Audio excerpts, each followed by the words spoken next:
All right, we always try to get both sides on this Israeli conflict, and it is still going on after all of these months, 6 months right now, since the October 7th attacks. And Israel, no matter what you think of those on the left or right of this, are dealing with this head on.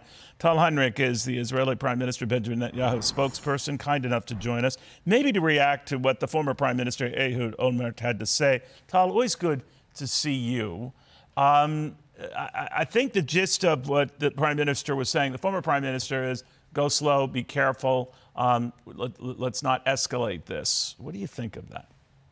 Thank you for having me on, Neil. I did not watch the full interview because I'm doing a series of interviews at this hour. Sure. As you know, my country is on high alert right now.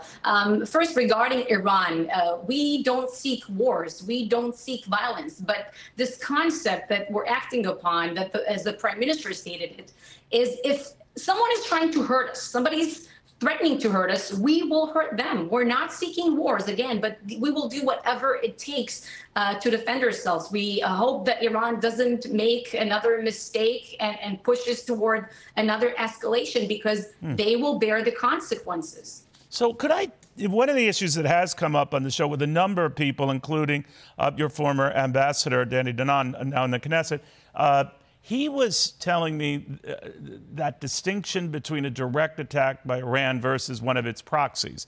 Now, of course, an attack is an attack, and whether it's blessed by Iran or Iran is doing it itself, it's still not great. But do you draw that distinction?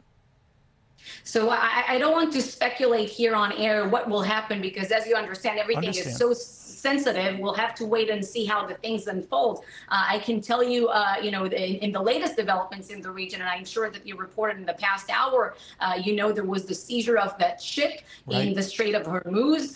You've had over 40 missile launches from Lebanon into Israel, additional missiles this morning, 2 Hezbollah drones. But I think to set the record straight here, so the viewers will understand, Iran has been threatening and attacking Israel via its proxies for a very, very long time. You know, Hamas and the October 7th attack was another very brutal example of that. And then on October 8th, Hezbollah took their marching orders and funding from Tehran and decided to join in, so to say, and open another front. We also hope we won't see an escalation there. But then you have other Iranian-funded proxies across the region that have been attacking us from various territories, if it's Iraq, if it's in Syria.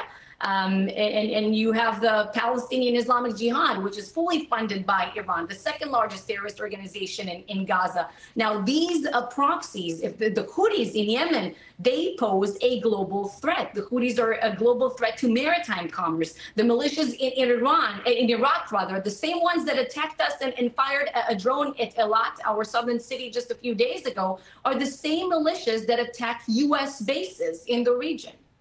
Tal, when is the last time Prime Minister Netanyahu spoke to Joe Biden? I guess what I'm asking is, has they spoken since that phone call that got a little tense? I think that's probably putting it politely. But have they spoken since, especially about these latest Iran developments?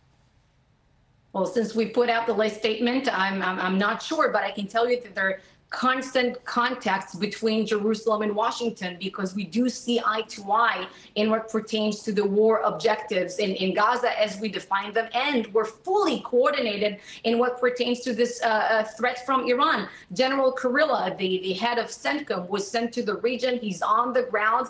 There are situational assessments which he participated in underway, and we're fully coordinated on this. Every person in Israel was reassured this week to hear from President Biden that, his message to Iran was simply don't. And he reaffirmed the commitment of the United States, he called it ironclad, to Israel's security.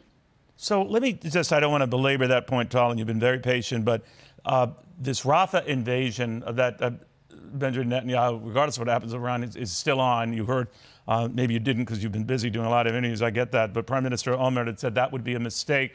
President Biden's made it very clear that that would be a mistake. You obviously do not feel that would be a mistake. No, we don't feel this way. There are 4 Hamas operational battalions in Rafah. We're not going to leave them untouched. One of our ministers, Benny Gantz, in the war cabinet, he said that will be equal to putting out 80% of the fire, leaving 20% and, hoping for the best. We know that's not the case. If we leave these battalions there, Hamas will rearm, regroup, attack us again, and carry out another October 7th massacre as they vowed to do. We will not tolerate 16 more years of Hamas rule in Gaza with missiles raining on our communities. That's not an option. And you know very well why Rafah is located in a very strategic position, Neil. It's the southernmost city in Gaza, which borders Egypt. From that border, this is where much of the ammunition in the terror infrastructure has infiltrated into Gaza over the years. We cannot allow that to happen. And you also covered I don't mean to jump on you. What you're clearly saying is Rafah is still an option, and it's still something the Prime Minister is considering. So thank you, Tal, very much. I do appreciate that. Be safe. Thank you, Neil.